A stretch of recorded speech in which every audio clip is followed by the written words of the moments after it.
আজকে 11-12-এর Bengali first phase যে verification শুরু হয়েছে সেখানে আমার সাথে দুজন রয়েছেন। তারা ভেরিফিকেশান করে প্রথম যে দুজন বেরোলেন, তো তাদের মুখ থেকে একটু শুনে নেওয়া যাক যে আজকে ভেরিফিকেশানে প্রসেসটা কী ছিল এবং কিভাবে দেখলো।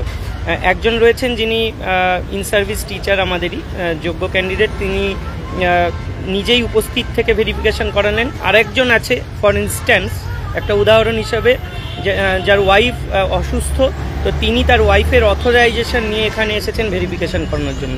আমরা দুজনের কাছেই শুনে নেব যে কী হলো প্রসেস আজকে। প্রথমেই তো আমাদের গেটে এখানে ইন্টিমেশন লেটার, একটা যে কোনো আইডি কার্ড দেখে ভেতরে ঢোকানো হলো এবং ওপরে গিয়ে 5th ফ্লোরে ওখানে একটা হল আছে, হলে সবাইকে বসার ব্যবস্থা করা হয়েছিল এবং সেখানে বসার পরে 3rd ফ্লোরে এসে ওখানে প্রচুর টেবিল, একটা ঘরের মধ্যে হলের মধ্যে 15খানা টেবিল ছিল এবং টেবিল অনুযায়ী 3 জন করে ডাকছিল এবং ভেতরে একজনই প্রবেশ করতে পেরেছিল এবং মানে একজন করে আর কি। প্রথমজন যে গেছিলো এবং সেখানে বসিয়ে কিন্তু পুঙ্খানুপুঙ্খ প্রথমে আপনার আইডি কার্ড দেখলো, তারপরে অ্যাডমিট কার্ড, তারপরে আপনার কাস্ট সার্টিফিকেট, তারপরে MA রেজাল্ট সার্টিফিকেট, বিএডের রেজাল্ট যেটা আছে এবং NCERT অ্যাপ্রুভ সেই যে একটা সার্টিফিকেট সেটা দেখেছে। তারপর আপনার এক্সপিরিয়েন্স থাকলে DI অ্যাপ্রুভাল এবং পে স্লিপ যেটা সেটা জমা নিচ্ছে এবং স্কুল থেকে হেডমাস্টারকে দিয়ে একটা লিখিয়ে আনা যায় স্কুল প্যাডেই যে আপনার জয়েনিং ডেট থেকে আপনি যে আজ পর্যন্ত সেখানে কর্মরত সেই যে একটা সার্টিফিকেট স্কুল থেকে এটা করিয়ে আনতে হচ্ছে, সেটা কিন্তু আমরা দেখছি না। এটা কি মানে ম্যান্ডেটরি, মানে আনতেই হচ্ছে নাকি ওটা ছাড়াও করা যেতে পারে এরকম কিছু? ওটা ছাড়াও মনে হচ্ছে আমার পে স্লিপ যেটা আছে ওটা কিন্তু একটা মানে প্রুফ। আচ্ছা, ঠিক আছে, আমরা স্যারের কাছ থেকে শুনে নেবো। উনি ওনার ওয়াইফের হয়ে এসেছেন। আমার ওয়াইফ অসুস্থ থাকার কারণে আমি একটা অথরাইজ করে নিয়ে এসেছিলাম, একটা নির্দিষ্ট ফরম্যাটে লিখে নিয়ে এসেছিলাম, যেখানে একটা অ্যাপ্লিকেশন ছিল। অ্যাপ্লিকেশনে কোনো রিলেটিভ যদি আসে, আমি যেহেতু হাজব্যান্ড সেটা উল্লেখ করতে হয়েছিল এবং আমার একটা পাসপোর্ট সাইজ ছবির উপরে আমার ওয়াইফ ছবির উপর দিয়ে সই করে দিয়েছিলেন।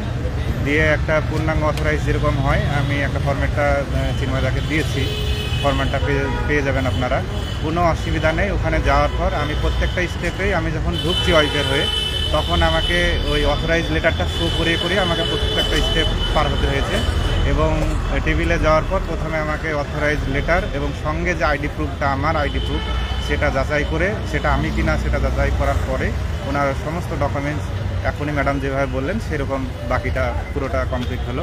কোনো অসুবিধা নেই, আপনারা কোনো টেনশন করবেন না। যদি কারো অসুস্থতা বা কোনো কারণে অসুবিধা হয়ে থাকে, কাছের কোনো রিলেটিভ কাউকে অথরাইজেশন করে পাঠাতে পারেন, কোনো টেনশন নেবেন। আর নাম পরিবর্তনের ক্ষেত্রে আরেকটা ব্যাপার যেটা ছিল, আমার ওয়াইফের নামের স্পেলিংটা প্রথমে ভুল। যেহেতু চাকরিহারা ক্যান্ডিডেট আমরা, মানে মাথায় এতটাই টেনশন ছিল যে কবে যে নামের বানানটা ভুল হয়েছে সেটাও হয়তো দেখতে পাইনি। আমাদের পরীক্ষা হলে গিয়ে ওয়াইফ দেখে, পরীক্ষা হলে গিয়ে ইনভিজিলেটর যিনি ছিলেন তিনি বলছেন যে আপনার নামে তো স্পেলিং বানান ভুল, স্পেলিংটা ভুল আছে। তখন আমরা বুঝতে পারলাম এবং SSC অফিসে এসেছিলাম সেই সময়, তো অফিস থেকে বলা হয়েছিল যখন ভেরিফিকেশনে ডাক পাবেন তখন ঠিক করা হবে। তো সেই মতো সেই অ্যাপ্লিকেশনটা আজকেও এখানে আমি শো করলাম নতুন করে আবার আজকের তারিখ দিয়ে, এবং সঙ্গে কেটে ওখানে লাল কালি দিয়ে সঠিক বানানটা লিখে নিলেন এবং ঊর্ধ্বতন কর্তৃপক্ষ যিনি ছিলেন দায়িত্বে ওনাকে জানালেন ব্যাপারটা। উনি বললেন যে কোনো অসুবিধা নেই, লিখে রাখেন, পরে আমরা এরপরে কারেকশন করে দেবো, কোনো অসুবিধা নেই। ঠিক আছে, দেখলেনি আজকে যে দুজন ভেরিফিকেশন করে বেরিয়েছেন, একজন ওয়াইফের অসুস্থতার জন্য, হাজব্যান্ড এসেছেন অথরাইজেশন নিয়ে, তাতেও কোনো সমস্যা হয়নি, স্টেপ বাই স্টেপ সব ভেরিফাই হয়েছে। আর যিনি নিজে অ্যাপিয়ার করেছেন ভেরিফিকেশনে, তার কী ডকুমেন্টস লাগছে পুরোটাই শুনলেন। আপনারা টেনশন করবেন না, কোনো মিস্টেক হয়ে থাকলে সেটা যদি মানে ঠিক করার মতো হয় সেটা ঠিক করা যাবে। এবং কী লাগছে একটু দেখে নিন, ভিডিওতে অলরেডি বলা আছে।